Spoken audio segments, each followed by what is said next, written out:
I'm Reverend Ajabu. I'm running as a candidate for the 7th District of Indiana to be its congressperson. I chose this location because this is the location where the Occupy Indianapolis, which is tied to the Occupy Wall Street, has been staging their occupation.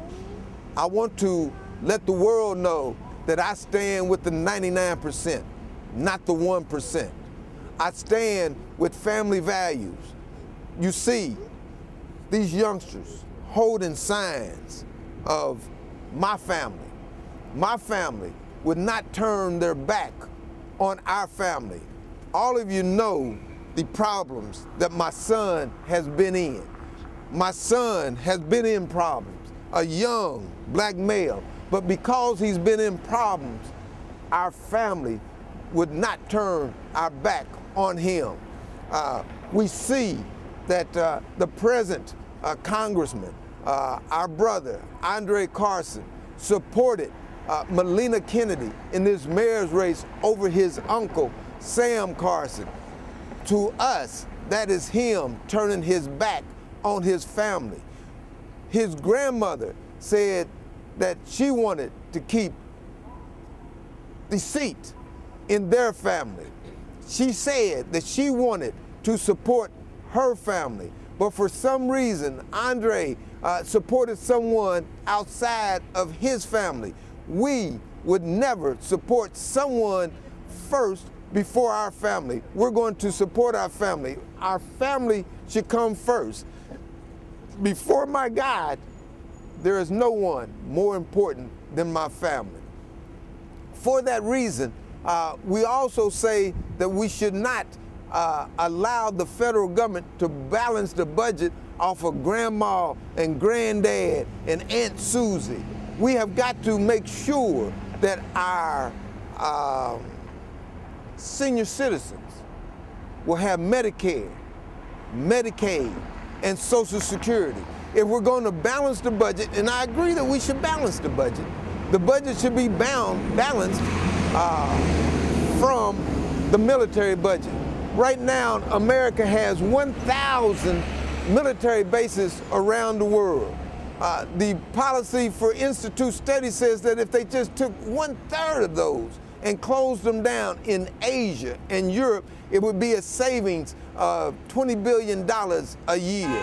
We're saying that we should balance the budget off of the military and bring the boys and girls home. Stop killing people. That is what America needs to be about. We need to be about love, not about killing. We don't need to be around the world trying to be the world's police. We need to come home and defend the homeland. If we defend the homeland and make sure it's safe, then we won't have to worry about being in other people's business. We will have monies, save monies, so that we could put jobs together so the 99% could support their families. We are very concerned with the economic situation that exists in America today. The economic system exists in America today because we have allowed a private institution, the Federal Reserve Bank, to control the tax money of the federal government. Our tax money goes to the Treasury Department, and the Treasury Department puts that money in the Federal Reserve Bank. The Federal Reserve Bank then turns around and lends that money at an interest rate to the federal government. That means for every $100 of income that the federal government gets from us, it goes into debt on the interest rate that the Federal Reserve charges them on our money. We have got to take the control of the economy and put it back into the hands that the original conveners of the Constitution had. The Founding Fathers told us to be very careful about printing money to determine the wealth of this country. We have what you call a Federal Reserve note. What makes this money more valuable than this piece of paper? This piece of paper is white with black ink. This piece of paper is green with green ink. What makes it more valuable? Supposedly what makes this money more valuable than this piece of paper is that it's based on something. I'm here to tell you that this money is based on no more than this piece of paper. In 1972, Richard Nixon took the money off of the gold standard. When he took the money off of the gold standard, that means that when you go to redeem this dollar at the Federal Reserve Bank, all you can get is another dollar. Historically, you could go and get a piece of gold or a piece of silver. Now you can go and get another greenback. And because this money is not based on anything, they're continuing to print this money, which makes it less and less valuable. In 1965, I could get a gallon of gasoline for 28 cents.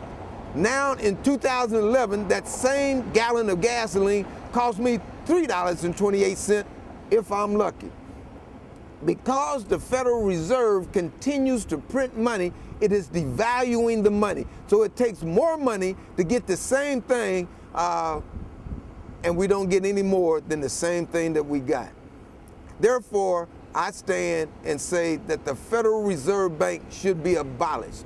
The control of America's money should be put back in the hands of the federal government.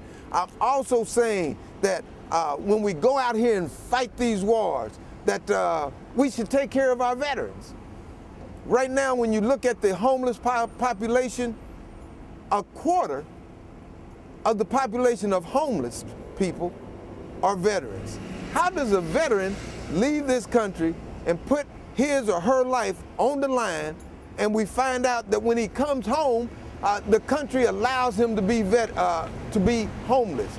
So I'm saying that we need to stand up, stand together. I'm saying that I'm experienced.